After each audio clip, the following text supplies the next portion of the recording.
This journey began May 31st of 2019 when I discovered that there was a burning sensation under my left arm. So I called my primary care physician, and she immediately set me up with a diagnostic mammogram. And that Tuesday, we did the mammogram and then followed right up with an ultrasound. And right after that, they immediately did a biopsy. And on June 7th of 2019, I was diagnosed with breast cancer. My first reaction to Julie's diagnosis of cancer was thoughts that run straight back to my father, who in 2003, the end of 2002, was diagnosed with stage 4 bone cancer. So it was pretty traumatic. But there are definitely differences that my dad did as compared to what my wife is doing. He chose not to fight. We definitely chose to fight. I call this a journey because it's not something that you just do one time. It's a process. It's something that you have to do every day, just like when you go on a trip. You pack for a trip, you organize, you decide what you want to bring with you. It's the same thing with this diagnosis. I was diagnosed on one day, and then I have to go through a process. I have to go through a journey to be able to get through this disease without it crippling me mentally, emotionally, physically. It's not just a one-time thing. It's something that is day by day, by day by day.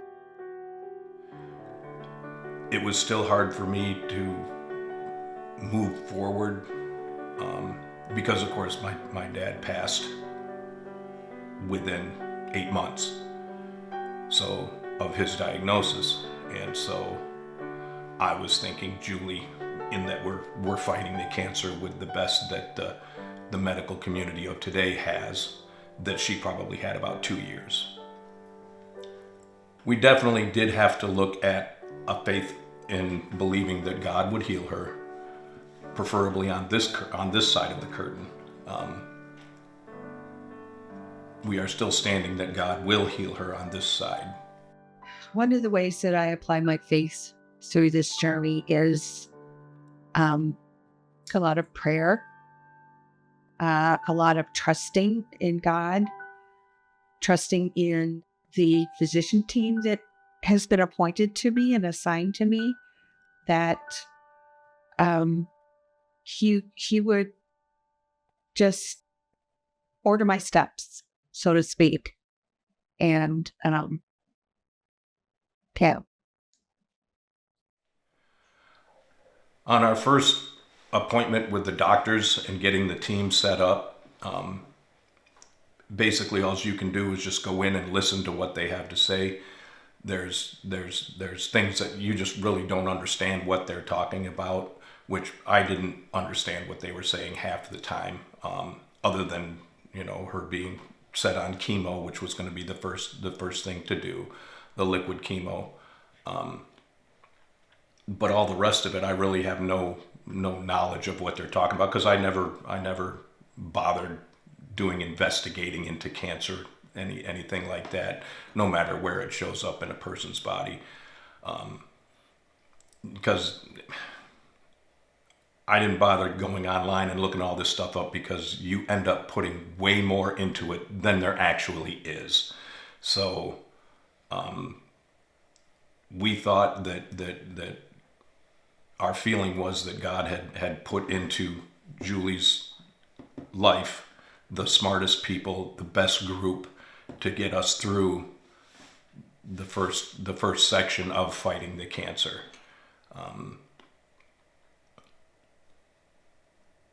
So we really didn't have I really didn't have an opinion on how good, bad, or indifferent these people were. So we just had to put our faith in God that He put her in in the right hands. The first part of this journey was very, very tough. I had to go through chemotherapy. I had to go through mastectomy, including the removal of 25 lymph nodes, 5 weeks of radiation. At that point, in January 20th of 2020, I was officially diagnosed cancer-free. And I was so ecstatic. The processes of the procedures started probably about a month after she was diagnosed, and of course, we had a couple of appointments prior to the first chemo treatment that they let us know what they were going to be doing and how it all works. And I think it was definitely stressful for Julie, but we also had another friend living here who was staying with us throughout the whole process. And of course, when you're sitting in chemotherapy, you've got another person in the room who's doing the same thing. So you all try to just be friends and act silly the whole time to try to keep your heart lightened. But every time you went in, of course, they had to do all of the checks on your blood pressure and these things and those things, and it would take about 3 hours for each chemotherapy. And of course, she was always drained and feeling miserable after she had all this stuff pumped into her. And of course, you don't get any indications from the doctors as to how well the process is performing during the usage of that stuff. That'll all come afterwards. And then, of course, she did the chemo, and then she went into radiation where they target specific spots. And of course, she was diagnosed with breast cancer. Metastatic breast cancer, I think is what it is. Don't quote me on that. But and of course, then after she got done with the chemo and had the radiation, then she had to have the surgery, which took out a whole bunch of lymph nodes.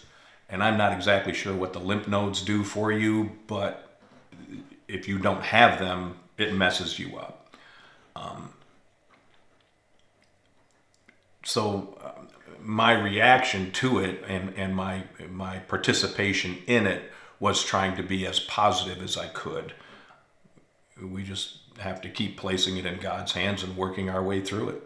And after going through the fight with all of the treatments and all the diagnosis, she was diagnosed cancer-free. I'm pretty sure it was January of 2022, because she was diagnosed in 2019. And she was diagnosed cancer-free at the end of all her treatments and the surgeries and the radiation and all of that. And we just praised God. We knew that the Holy Spirit had moved and had with the knowledge that He has given science to create drugs that will battle cancer, and not just acting on our faith that Jesus Christ provided her healing, not just through faith, but also through the medicines that God has allowed science to discover.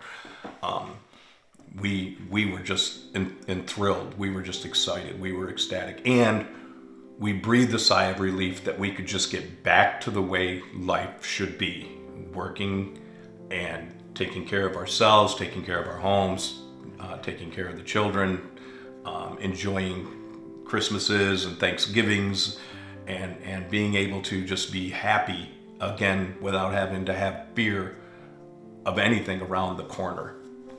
So it was great to hear that the doctors had diagnosed her as cancer-free. I thought, okay, we did this. Journey over. Done. Until April of 2022, when we found that now it's in my bones. And she went with the cancer-free diagnosis from the original team, and Dr. Barr being the lead doctor of that team.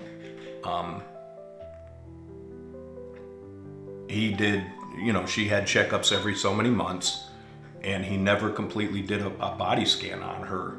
He would just tap her and touch her and feel her and her temperature and blood pressure, and she's good to go.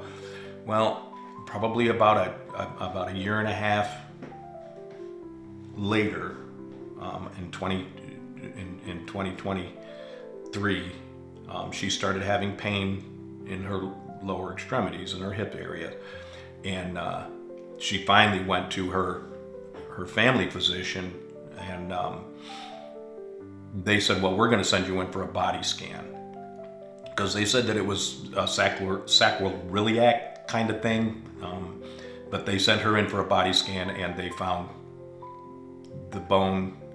They had found cancer in her bone in her pelvic region. So now it's back to, we've got to fight the cancer again. When I initially received the diagnosis, the medical team that I had in place was amazing. The oncologist was great. My breast surgeon was great. My plastic surgeon was amazing, absolutely amazing. And going through that process, it was challenging, but I felt like I was being cared for, all the way down to even my radiation oncologist. And so from my first diagnosis all the way through March of 2020, my team was amazing. And I had my last radiation 2 days before the country shut down with COVID. In which case I was terrified. Oh my goodness, am I going to get this disease? What's going to happen to me? But I was hanging on to the cancer-free diagnosis that I had received. And it was at that point, from March of 2020 until April of 2022, that I felt my team let me down. My oncologist never did any blood work. He never did any scans at all. And it was very hard for me. I would go see him every 3 months, like clockwork. And he would just do like normal exams. Are you okay? How are you feeling? Yada, yada, yada.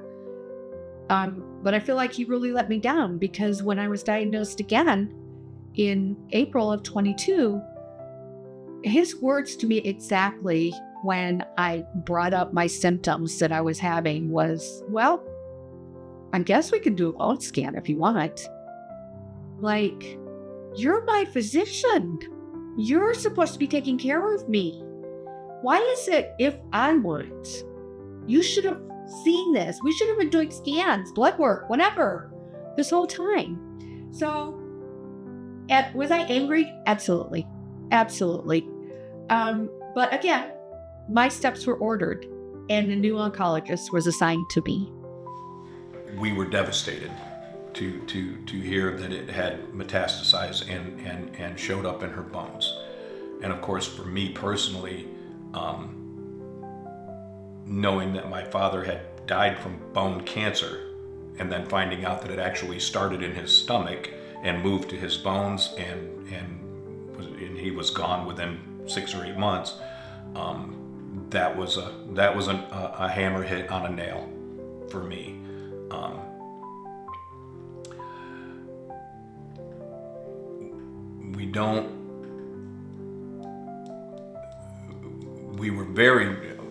Julie was very upset because when this hit, when we found out that she had the bone cancer, we went back to Dr. Barr, and of course he got all of the reports and everything from Julie's family doctor, and he wasn't even astonished that he missed it. He didn't even seem to care. And then it turns out that he was only 3 or 4 months away from retiring. So he was going to be out of the picture anyway. which of course with Julie, this scared her dramatically because she felt that what's she gonna do? You know, how is with her doctors leaving, and even four of the other 7 physicians that were involved with her first treatments had either gone to different states, had moved out of that area, or were no longer involved in cancer work at all. So she had to put together a new team, and of course we prayed about that, and it definitely showed that was the best thing to happen, because her new team took an entirely different approach to the standard operating procedures of cancer diagnosis, and they looked and worked through a whole bunch of different things for her. So now we are definitely more excited or happy with her current team, because they are doing totally different things than what Dr. Barr and his group of people did for the first treatments. But then again, we also have to understand that there are just standard operating procedures for first treatments regardless. So it was devastating to learn that it had come back. Again, we are praying that Jesus heals her, and using all of the medical means to keep this cancer at bay. So we just keep praying and having faith that God will heal her. Shortly after Julie got the diagnosis, we went ahead and had a family dinner. And of course, they all of a sudden got faith in Jesus healing her.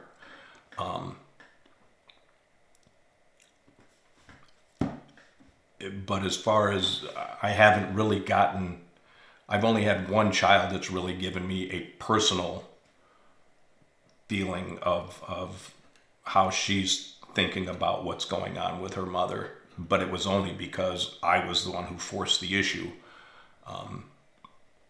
Julie was out of state at the time, and Angelina was home with me. I don't remember why, but we got into that discussion, and everything that I told her that I felt has turned out to be wrong. Thank you, Lord. But the rest of the kids, we really haven't sat down and discussed things. So I don't know what their feelings on the subject is in a personal way. So I'm sure it will come around eventually, because again, Julie doesn't like to discuss the whole situation with anybody, regardless, because she starts breaking down and crying, and she doesn't like to do that, of course, in front of everybody. And it's so hard to understand what somebody is saying when they're flat out bawling their eyes out. So it's really hard to answer that question in knowing what the children are thinking. But they were all informed, and they are kept informed. Only now it's done basically online. She does a family group text and sends the information on a family group text, so she doesn't have to explain it 5 different times. So that's the best way to do it, I would say.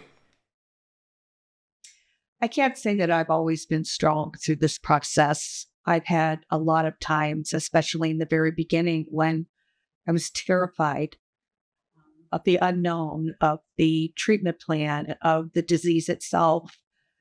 But through my faith, I have learned to get a little stronger every day, to be able to process the disease, and to be able to, I don't know, just try to be strong for my children and not let them see me fall apart when sometimes I do.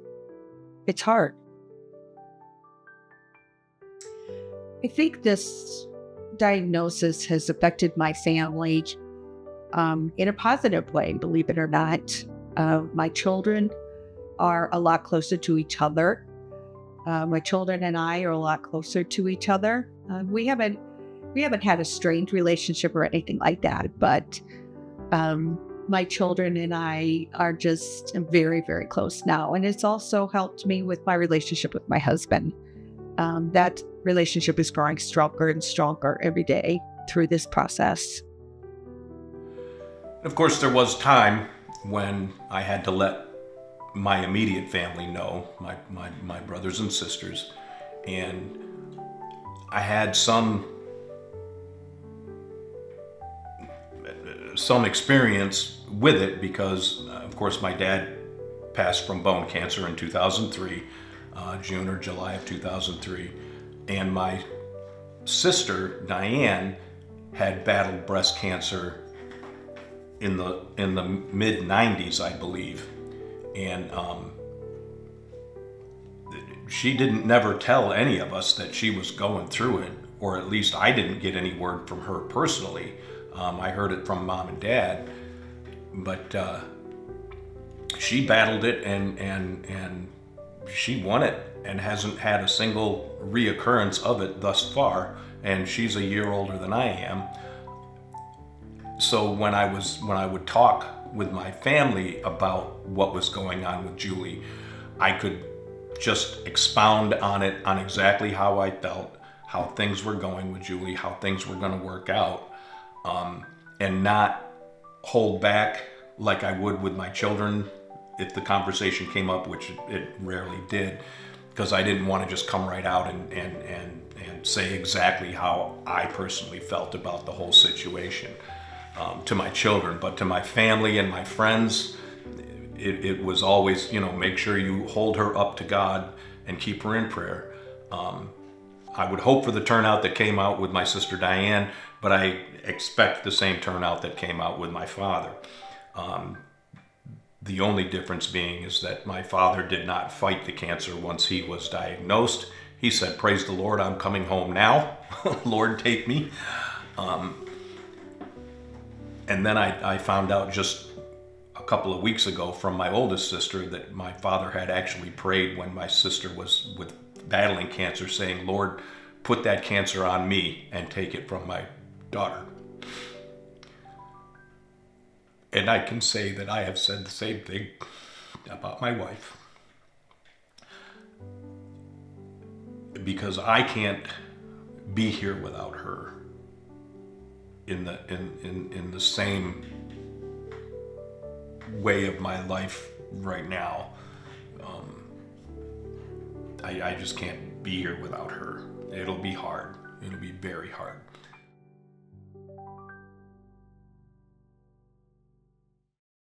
A lot of people ask me if I blame God for this disease, and I can honestly, genuinely say no, I do not.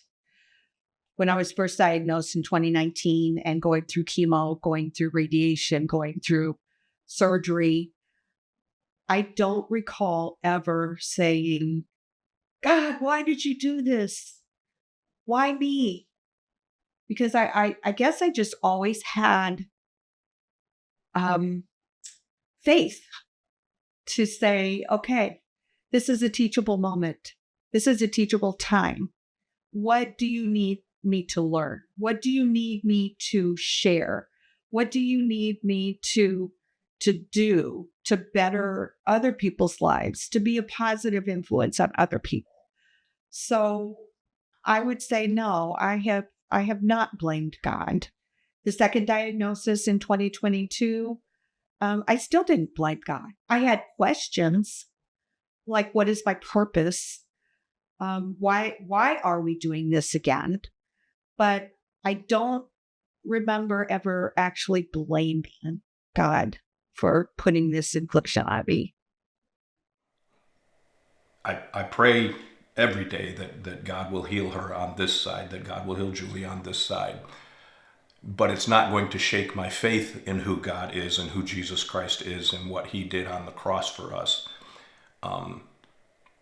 If she doesn't, if she goes to heaven, if God calls her home because he wants her voice in his choir. It hasn't always been easy to talk about this journey. When I was first diagnosed back in 2019, I didn't want to talk about it. When people would ask me, how I'm doing or want to know updates. I had a very difficult time. I would designate people to be my mouthpiece because I couldn't talk about it without breaking down, and I felt that I needed to be strong. But I feel like with this second diagnosis that happened in 2022, it's getting easier and easier for me to be able to talk about the journey, talk about the disease without falling apart like I used to. Now there was a new, she got put on totally different new drugs, and for the bone cancer section, she got put on prescription chemo, not liquid chemo. So that was a good thing. It took them a while to figure out, because there's several different drugs, prescription drugs she can use. It took them a while to figure out which ones was actually doing something to slow down the process of the growing bone cancer. But after so many months of that, they discovered that she didn't just have bone cancer in her lower portions of her body, in her hip area. She had it forming in her skull. It wasn't invading her brain space yet, but it was forming in her skull. So for that reason, they put her into a trial to try out a new drug that they've been working on for about maybe 2 years, I think, that was specifically set exactly for the bone cancer type that she has. And I don't really recall the name that they give it, but so she was able to do that. Now, the only advantage to being on the trial was that her insurance from her work was no longer going to be paying for her treatments. That would come directly from the trial, out of the pocketbook of the trial. I would imagine these are government funded things anyway, so that gave the insurance company a bit of a relief check there. But the hard part about the trial was we had to drive generally about 35 to 40 minutes away to Cleveland. And usually they were an all-day affair. Now, fortunately, Julie has a friend who had already fought all of this stuff years ago. So her and Julie are best friends. Julie spends a lot of time with her. They can talk about everything that's going on. Her friend recognizes all that she's going through and is able to support her 100%. And she goes to the hospital with Julie and spends all day there, more than I do, because actually Julie would prefer to go with her friend than she would with me, because I'm really, when we're sitting in the hospital room, we really don't have much to talk about. And she's just sitting there with her IV drips and the things that are hooked up to monitor what's going on. And we don't really have much. So I'm on my phone watching videos or playing my stupid card games or something like that. So she would prefer to have her friend go with her, which is fine with me. I have an absolutely amazing support system. I couldn't ask for a better support system, from my children to my mom to my brother, my sister, my amazing sister-in-law, friends that we actually have sleepovers. As adults, I know that sounds kind of strange, but it's somebody who has gone through the cancer journey, and so we're walking together, hand in hand through this. I have a lot of my friends and family praying for me. I just couldn't ask for a better support system, including my physician team is amazing. Some of the lessons I've learned about myself through this journey is not sweating the small stuff, valuing relationships. I can get a little emotional here, but I had a very strained relationship with one of my siblings. And believe it or not, this journey has brought us so close together. So I've learned that miscellaneous types of arguments or grudges are just no room for them. And I used to be one that would hold a grudge. So I've learned to relax more. I've learned to trust me more. I've learned to value relationships more. One of the lifestyle changes that I have through this journey is trying to take better care of myself physically. Definitely taking better care of myself spiritually. My relationship with God has grown stronger. And just miscellaneous things that I used to do just for recreation are just not important to me anymore. It's more important to me to do my best to be there in the moment and to be present, to be able to love on my grandchildren, to love on my children. Another life lesson that I've learned through this journey is humility. There is nothing more humiliating, in my opinion, than to wake up one morning and all of your hair fall out. Not a stitch of hair on your head. That was the most humiliating part of this entire journey. And I never thought of myself as a prideful person. But when I lost all of my hair, that was a wake-up call for me to say, wow, I don't like what I see in the mirror. I immediately covered my hair with a wrap. And for the next year and a half, my husband never even saw me with no hair. Because I didn't want him to see me that way, because I thought that maybe he wouldn't love me as much anymore. I wouldn't be desirable to him anymore. Because here I am, completely bald, looking like a 93-year-old man. And it was devastating. My sister went with me to try to pick out wigs, because that was her part of trying to help me process some of this. And it was awful. We went to a place that is supposed to take care of cancer patients. And when all was said and done, it was going to cost me $1,000 for a wig. And I was like, and I couldn't even say the word wig. I would just always call it hair. And so I visited my daughter in Charlotte, and we went to a hair store and bought a wig for $30. And that's the one I wore all the time.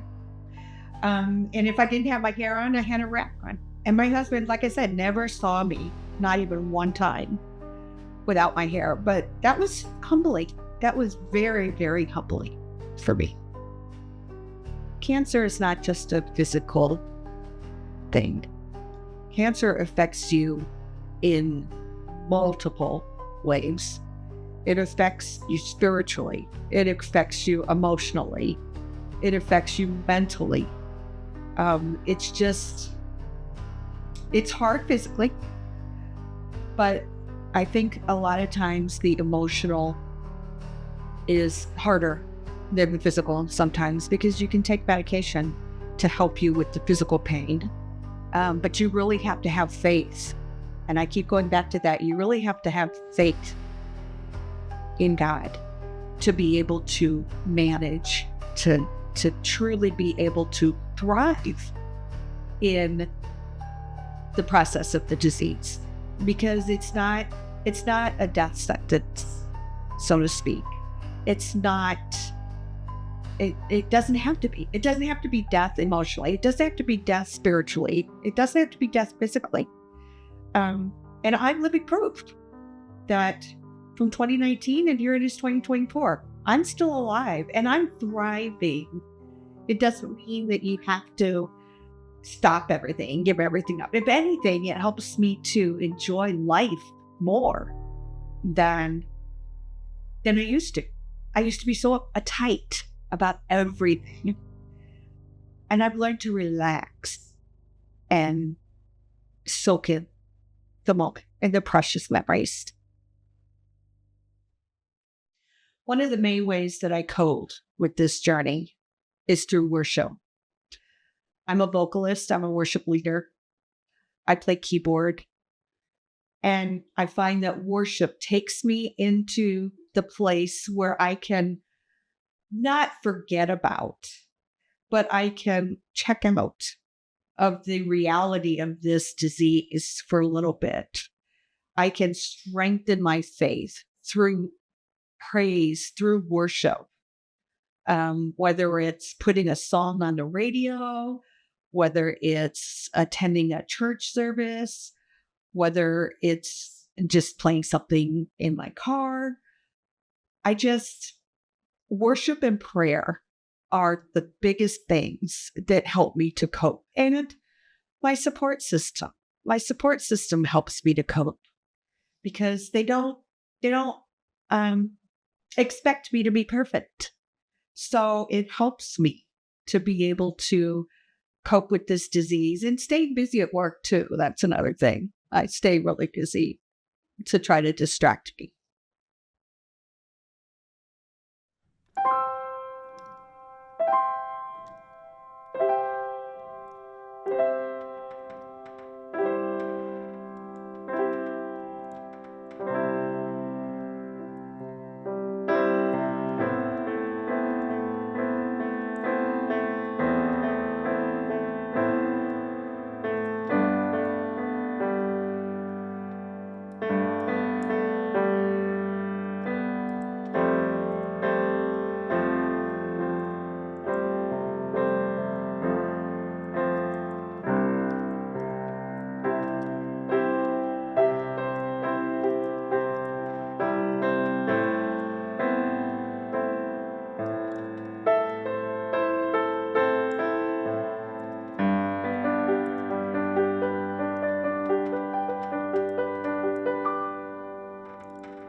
I think calling this faith under pressure is exactly that. It's putting my trust in God, putting my trust and my faith in physicians, putting my faith being pressed on all sides, not knowing what the outcomes are going to be after every test that I have, after every scan that I have. It's a lot. It's a lot to try to process, but at the same time, to remain, God, I trust you, to remain, I rebuke this, to remain, this does not belong in my body. It's pressure. It's not an easy road. It's hard. It's a fight. They call it a fight for a reason. They call it a battle for a reason. Because everything within you fights. You're fighting physically, you're fighting spiritually, you're fighting emotionally. It's a battle. It's pressure from all sides. The message that I would like to send to others is this. When you get a bad report, don't dwell on the bad of the report. Try to find the good in the report. Try to live every day to its fullest. Turn to God. If you are not a believer, it's the perfect time to turn to God, to turn to family. Don't shelter yourself. Don't pull back. Don't just dwell on the disease itself. Find ways to still be happy. Find ways to still enjoy. Find ways to live again, or still, whichever the case may be. Relationships that may be strained, fix them. It's not that serious. It really isn't. Because in the grand scheme of things, life is so precious. Relationships are so precious. So that's what I would like to leave with you today, is press on. Grab your bootstrings, pull them up, and fight. Don't give up. Fight.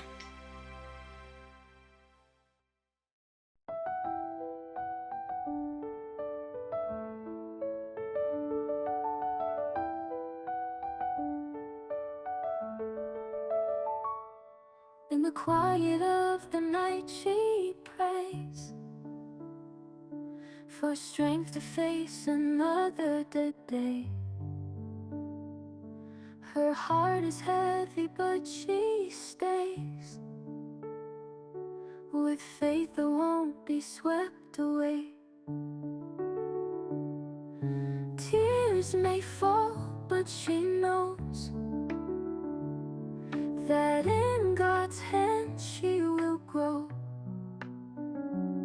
She walks a path of pain and woe, yet through it all her faith will show. Faith under pressure like a diamond shaped. Through trials and fire her spirit won't break. With every breath she softly speaks, her love for God forever deep. Doctors whisper with concerned eyes, yet within her hope never dies. Battling fears with whispered ties to heavens that answer her cries. In her darkest moment she finds a light, a whisper of love in the dead of night. Though the storm is fierce, her heart won't fight. She trusts in God with all her might. In her veins the battles rage, but love and trust, they never age. Though the world may seem a cage, her soul is free on faith's stage. They call it a battle for a reason. Don't give up. Fight.